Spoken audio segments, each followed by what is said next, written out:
Hi, I'm Dr. Shinaishin. I'm a board-certified emergency medicine physician and owner of Lucid Ketamine and Wellness in Arlington, Virginia. I decided to make this video tonight because I just finished watching the news, and while watching CNN, there was a segment with our beloved Donald Trump talking about Tylenol. So I wanted to clear up something about pregnancy, fever, and Tylenol, or as he calls it, acetaminophen. Yeah, he was sounding it out like my daughters did when they were 2 years old. But anyway, he's basically saying that pregnant women should avoid Tylenol at all costs unless they, and I quote, cannot tough out whatever condition it is that they are dealing with, meaning if they can't tough out the pain they're having or they can't tough out the fever they're having, then it's okay to go and take a Tylenol. Yep, you heard me correctly. He said a Tylenol. Thank you very much, Donald Trump, for granting women that permission. The reason he's saying this is because once again, you know, these conspiracy theorists are chasing after a connection between Tylenol and autism. And he actually went on to say that there is no downside to not taking it. He said, just don't do it. Just don't take it. Well, the truth is there is a downside to not taking it. So because Donald Trump is not a scientist, he's not a physician, he's not a researcher, he really has no background in this whatsoever, he has no idea that the advice he's giving is actually harmful. Because what he doesn't realize is that a fever itself during pregnancy can be very harmful to a developing fetus. Okay, and by the way, what I'm talking about right now is even in absence of a documented infection. Sometimes people get fevers for other reasons. It's not always infection. So I'm separating out fevers with infections from just fevers. That way we can talk about, you know, how the fever itself has detrimental effects on a fetus, or can have detrimental effects on a fetus. So in the first trimester, if a woman has a high untreated fever, it can increase the risk of neural tube defects. Now, most people are probably not aware of neural tube defects, but they are aware that they're supposed to be taking folic acid during pregnancy. And the reason folic acid, especially during the first trimester, is so important is because it helps form the neural tube, which then becomes the spinal cord.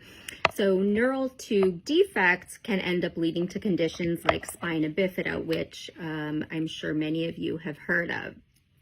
So first and foremost, a fever early on in pregnancy, like in the first several weeks, should absolutely be treated with Tylenol to help prevent these neural tube defects.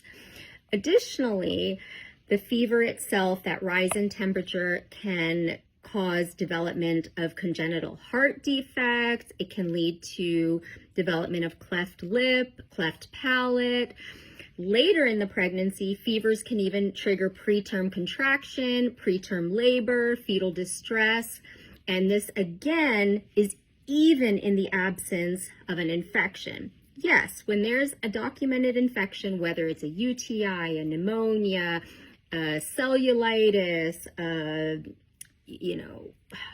whatever kind of infection that it is, yes, you have to treat it with the appropriate antimicrobial, whether it's an antibiotic, antiviral, antifungal. But even when you separate out the infection, the fever itself, just that rise in temperature in the absence of the infection, can have these terrible effects on the fetus. That's why Tylenol, for decades and decades and decades, has been the safest drug, and we use it, obviously not recklessly, but we use it when pregnant patients have pain, when they have fever, because it is known to have a very high safety profile. Whereas NSAIDs like Motrin, which is also ibuprofen, naproxen, which is also Aleve, aspirin, those are not safe during pregnancy, particularly in various trimesters of pregnancy. So we want to be clear. We don't want women thinking that Tylenol during pregnancy is dangerous. There is no link to autism from Tylenol, but there is a clear link between having uncontrolled fevers in pregnancy to defects in the fetus and then subsequently the baby.